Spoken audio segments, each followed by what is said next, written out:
Once a peripheral nerve injury it causes disruption of endoneurium, it may cause not only the motor to sensory mismatch, sensory to motor mismatch, it also causes motor itself aberrant regeneration, which can cause a motor aberrant regeneration sequel. I call it the mass. It also can cause a sensory itself aberrant regeneration, which can cause a sensory aberrant regeneration sequel. I call it SAS. Also cause autonomic aberrant regeneration, causes syndrome. I call it ANSAS. The first one using the aberrant regeneration is Becker, Dr. Becker in 1994. The first one using the aberrant regeneration syndrome and published in Dr. Day. Both doctors are eye doctors. This is an example of the co-construction of shoulder and elbow following the brachial plexus burst injury due to the mass. You can see the shoulder and elbow co-construction. This is another example of facial stagnations post any cause of the facial paralysis. It's also one example of the mass. The sensory disorientation in the wrist medial nerve severance and repair, they're also one example of the sensory aberrant regeneration syndrome, I call it the SAS. The Fresh syndrome with abnormal sweating is also an example of the ANSAS. So there are so many hypotheses, including the cortex, nucleus, and the nerve transmission, and the axon collateral splotting, and the lesion site, or the muscle splotting, the many hypotheses. However, the general conclusion is axon collateral splotting and the lesion site, which cause misguiding of the nerve regeneration and cause aberrant regeneration syndrome. They can occur spontaneous, also can be induced by the nerve repair. There are two groups of patients very frequently seen in my clinic. One is a co-construction of shoulder and elbow following the brachial plexus burst injury. One is a facial stagnation following the facial paralysis. The group A, the patient, my surgical strategy actually is very aggressive. My philosophy is to change the antagonistic muscle to become the synergistic muscle. So I do the teres major transfer to the infraspinatus, latissimus dorsi transfer to the teres minor, and the lateral shifting of coracoid part of pectoralis major, making the ADD muscle become the ABD muscle. You can see the upper row is a pre-op, the lower row is a post-op surgery after the shoulder correction. This is the one good example. This is 3 years after, you can see a result. And this is 9 years after, long-lasting result.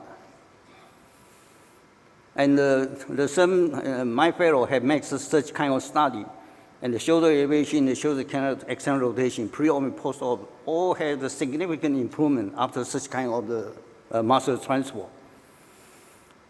Regarding to the elbow deformity, my priority, my surgical strategy is elbow extension is the first priority for reconstruction. So my treatment is stage. Stage 1 is either biceps or brachialis transfer to the triceps. Stage 2, rehabilitation. Stage 3, if the elbow flexion is still weak after a period of rehabilitation, then you do the APFSSH for elbow flexion enhancement. Usually, if the preoperative brachioradialis is functional, usually one stage. This is the one stage. You can see left side pre-op and the post-op, the surgery, bicep to tricep transfer, and the shoulder correction. Still maintain the elbow flexion. The other case, one stage surgery before and after. You still maintain the elbow flexion power. Another case, one stage pre-op, post-op, 6 years later. Two-stage surgeries, you do the transfer. However, after rehabilitation, the elbow flexion become weak. Then you do the FFMT. You can see 2 years after, 5 years after, elbow extension and the elbow flexion still maintained after FFMT. Flexion contraction usually transfer the brachialis. Then you see the elbow extension and the elbow flexion maintained after the FFMT.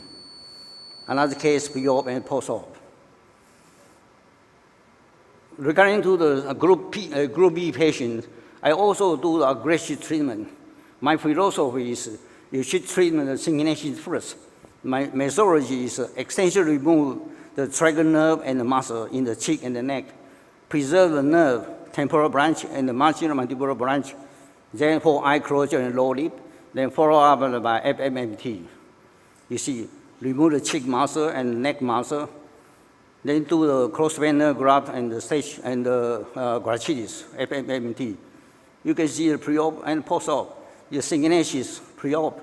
And 3 years, 6 months after, you see the smile without a narrow eye. It's a significant improvement.